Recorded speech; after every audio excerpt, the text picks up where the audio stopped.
Shalom anak mem. Hari ini kita akan kembali lagi beribadah kepada Tuhan. Karena hari ini kita masih diberi napas kehidupan, diberi kesehatan, sehingga sudah patutlah kita untuk bersyukur kepada Tuhan melalui ibadah kita saat ini, mendengarkan firman Tuhan dan memuji memuliakan namanya. Kita bernyanyi dengan lagu pujian kita, segala puji syukur. Semua anak mem ikut bernyanyi di rumah ya.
Terima kasih Tuhan buat berkat nafas kehidupan yang Kau berikan kepada kami pada hari ini Tuhan. Kami mengucap syukur Tuhan atas segala keadaan kami sampai hari ini. Itu karena kasih karunia-Mu. Bapa, kami akan mendengarkan firman-Mu. Biarlah Tuhan Engkau yang mengurapi kami. Biarlah Tuhan Engkau yang mengurapi juga anak didik kami yang tidak sedang bersama dengan kami. Supaya Tuhan mereka benar-benar fokus mendengarkan firman-Mu dan mereka mengerti dan paham dan melakukan apa kehendak-Mu di dalam kehidupan mereka. Begitu juga Tuhan kami berdoa Tuhan untuk kesehatan kami pribadi Tuhan. Biarlah Tuhan Engkau yang menjauhkan kami dari penyakit-penyakit Tuhan, terutama Tuhan COVID yang sedang melanda Tuhan dunia ini.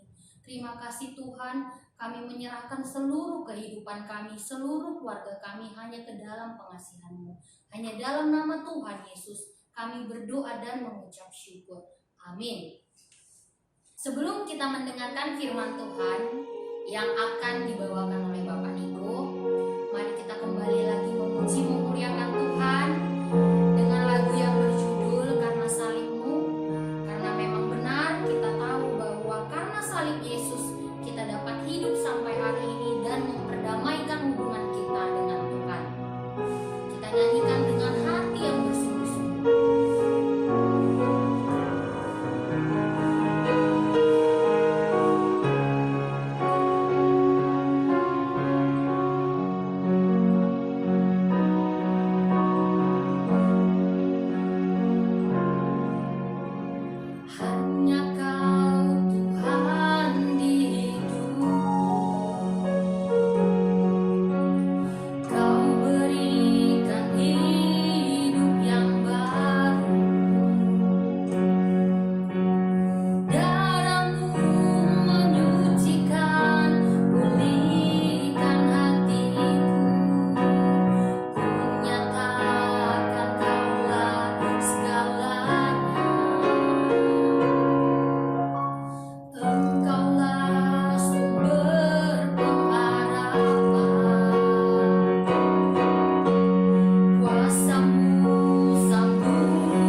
Terlebih dahulu kita bersatu di dalam doa. Bapa di dalam surga, kami bersyukur dan berterima kasih kepadamu ya Tuhan, untuk setiap penyertaan dan pemeliharaan Tuhan dalam kehidupan kami. Hari ini kami mau mendengarkan kebenaran firman Tuhan. Tuhan yang tolong dan sertai kami, secara khusus anak-anak kami yang saat ini dari rumah mendengarkan kebenaran firman Tuhan. Pelihara hati dan pikiran mereka ya Tuhan, agar mengerti dan memahami kebenaran firman Tuhan. Terpujilah Engkau Tuhan, di dalam dan melalui diri Yesus Kristus kami sudah berdoa dan mengucap syukur. Amin. Anak-anak kami yang ada di rumah, kebenaran firman Tuhan untuk kita pada hari ini diambil dari Markus 6 ayat 1 sampai ayat 6a. Markus 6 ayat 1 sampai ayat 6a. Bapak akan membacakannya, anak-anak kami bisa mengikutinya dari rumah masing-masing. Yesus ditolak di Nazaret. Kemudian Yesus berangkat dari situ dan tiba di tempat asalnya, sedang murid-muridnya mengikuti dia. Pada hari Sabat ia mulai mengajar di rumah ibadat, dan jemaat yang besar takjub ketika mendengar dia, dan mereka berkata, "Dari mana diperolehnya semuanya itu? Hikmat apa pula kah yang diberikan kepadanya? Dan mujizat-mujizat yang demikian bagaimana dapat diadakan oleh tangannya? Bukankah ia ini tukang kayu, anak Maria saudara Yakobus, Yoses, Yudas, dan Simon? Dan bukankah saudara-saudaranya yang perempuan ada bersama kita?" Lalu mereka kecewa dan menolak dia. Maka Yesus berkata kepada mereka, "Seorang nabi dihormati di mana-mana, kecuali di tempat asalnya sendiri, di antara kaum keluarganya dan di rumahnya. Ia tidak dapat mengadakan satu mujizat pun di sana, kecuali menyembuhkan beberapa orang sakit dengan meletakkan tangannya atas mereka." Ia merasa heran atas ketidakpercayaan mereka. Kita sudah membaca kebenaran firman Tuhan. Tema yang diberikan untuk kita lewat kebenaran firman Tuhan pada hari ini yaitu penguasa yang ditolak. Dari pembacaan Markus 6 ayat 1 sampai ayat 6a, kita telah membaca bagaimana Yesus ditolak di Nazaret. Anak-anak kami yang ada di rumah, pada masa kini kita kerap sekali menghindari yang namanya tantangan. Iya, kita kerap sekali menghindari yang namanya tantangan, apalagi itu penolakan. Karena apa? Bagi kita itu adalah kesulitan atau cobaan yang dapat menghalangi kita di dalam melakukan sebuah tujuan. Di dalam melakukan sebuah tujuan. Nah, anak-anak kami yang ada di rumah, hari ini kebenaran firman Tuhan mengajak kita dan belajar kita pada hari ini dengan satu kebenaran firman Tuhan, yaitu Yesus ditolak di Nazaret. Kalau tadi kita melihat pembacaan kebenaran firman Tuhan, bagaimana Yesus ditolak di Nazaret ketika ia mengajar di rumah ibadat. Orang-orang sebenarnya takjub kepada Yesus, anak-anak kami yang ada di rumah. Tetapi mereka mulai ada pertanyaan, mulai bertanya-tanya di dalam pikiran mereka, Yesus ini, dia ini kan anaknya tukang kayu, ibunya Maria, dan kemudian saudara-saudaranya yang juga ada bersama-sama dengan kita. Dari mana itu semua dia dapat? Dari mana dia dapat melakukan mujizat? Sehingga Yesus ditolak. Yesus ditolak di kalangan orang-orang yang ada di sekitarnya. Ya. Yesus ditolak di Nazaret. Dari mana dia berasal? Anak-anak kami yang ada di rumah, Yesus yang adalah Allah, Yesus yang adalah Allah, penguasa yang ditolak oleh orang-orang yang ada di sekitarnya. Tapi kita mau melihat dari pribadi Yesus, anak-anak kami yang ada di rumah, penolakan, tantangan yang dihadapi oleh Yesus justru tidak menjadi penghambat di dalam Yesus melakukan misi tujuannya datang ke dunia ini. Yesus itu tidak katakan itu jadi penghambat ataupun menjadi tantangan ketika dia ditolak di Nazaret, di mana dia ditolak oleh orang-orang yang ada di sekitarnya. Ditolak dari mana dia berasal. Justru itu tidak menjadi tantangan, tidak menjadi penghambat di dalam Yesus mengerjakan misi dan tujuannya datang ke dunia ini.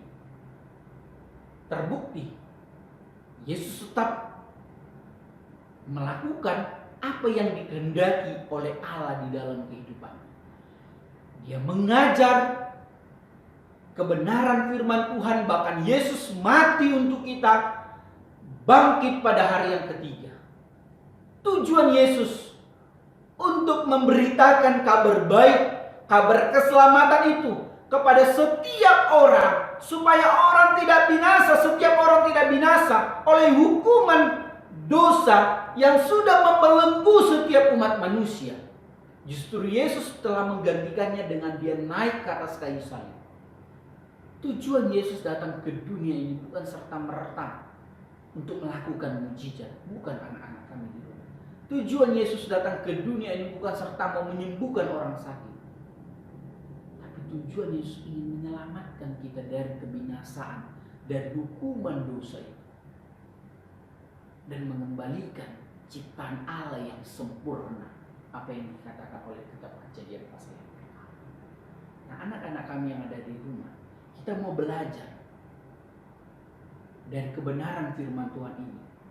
Mungkin di dalam kehidupan kita sering yang namanya mengalami yang namanya tantangan, yang namanya menghadapi yang namanya penolakan, tantangan, apalagi di tengah-tengah pandemi saat ini. Banyak anak-anak kami yang ada di rumah mengatakan bahwa Pak Niko, corona menghalangi kami untuk yang namanya belajar dengan sungguh-sungguh. Pak Niko, corona ini membuat kami menjadi tidak belajar dengan baik. Ini tantangan. Ini yang namanya cobaan yang harus kami hadapi. Kami jadi tidak serius belajar. Salah anak-anak kami ada di rumah.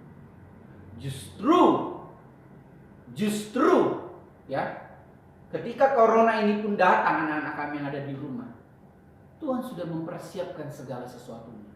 Artinya mau bawa sampaikan di sini adalah di tengah-tengah pandemi saat ini, Tuhan menyediakan kemajuan teknologi yang membuat anak-anak kami yang ada di rumah tidak ketinggalan, tidak kehilangan tujuan di dalam mencapai apa yang diinginkan dalam kehidupan kita. Apalagi di tengah-tengah pandemi ini tidak ada lagi halangan bagi anak-anak kami untuk mengatakan tidak belajar sungguh-sungguh. Sudah ada Google Classroom, Google Meet yang membuat kita bisa bertatap muka sekalipun virtual. Anak-anak kami yang ada di rumah, mungkin kita juga itu tadi tantangan ya di tengah-tengah pandemi. Mungkin kita mengalami yang namanya penolakan di tengah-tengah keluarga kita.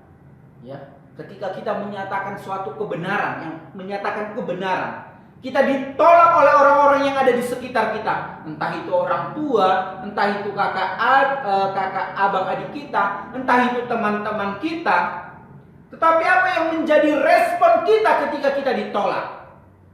Apakah kita menjadi ciut atau tidak melakukan misi atau tujuan yang diinginkan oleh Allah di dalam kehidupan kita?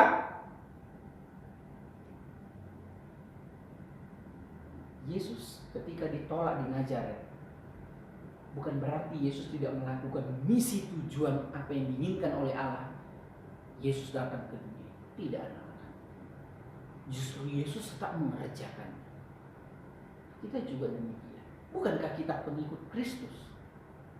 Bukankah kita katakan saya percaya kepada Tuhan? Jadi anak-anak kami ada di rumah, jangan berpikir ketika wah saya percaya kepada Tuhan, terus kita dapat yang enak-enaknya. Wah, dapat berkat melimpah, dapat apa yang menjadi kesenangan kita, apa yang menjadi kerinduan kita. Wah, tidak. Banyak anak-anak Tuhan yang keliru di bagian ini anak-anak kami. Ya. Tetapi bukan berarti juga ketika hidup di dalam Tuhan, ketika ada tantangan, Tuhan tidak tuntun kita. Justru itu janji Tuhan kepada kita. Dia akan menuntun dan memelihara kehidupan kita. Yang menjadi pertanyaannya adalah, seringkah kita menganggap ketika percaya kepada Kristus tidak ada penolakan? Jawabnya iya Pak Niko. Justru kalau saya mengikut Tuhan, yang saya pikir dapat berkatnya saja, tidak anak-anak kami yang ada di rumah. Justru ada tantangannya. Nah, disinilah terlihat bagaimana apakah kita setia atau tidak kepada Tuhan. Terlihatnya di sini.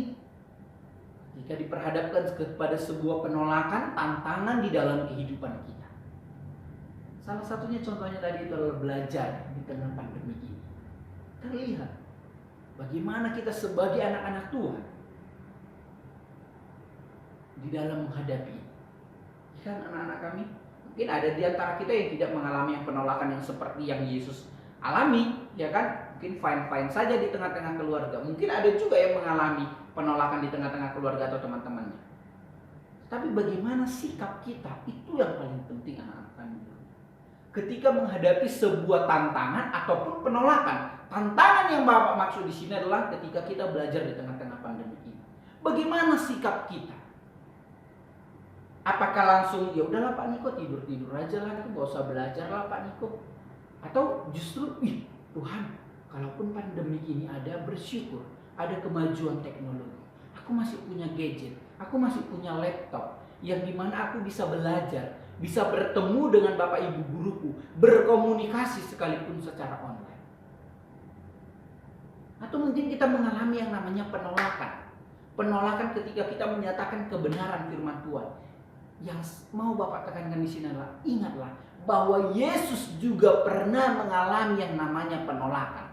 Tetapi apakah Yesus berhenti ketika dia ditolak di Nazaret? Dia ditolak oleh orang-orang yang ada di sekitar dia, di sekitar Yesus, di mana di situ ada keluarga Yesus, ada sanak saudara dari Yesus. Apakah Yesus berhenti sampai di situ? Jawabnya tidak.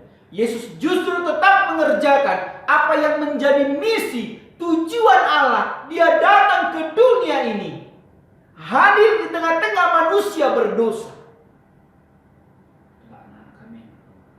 Kita juga demikian. Ketika kita percaya kepada Kristus, menaruh hidup kita untuk percaya kepada Kristus. Ingat anak-anak kami yang ada di rumah. Kita hidup di dunia ini, hidup di tengah-tengah dunia ini, pasti akan mengalami yang namanya tantangan, penolakan.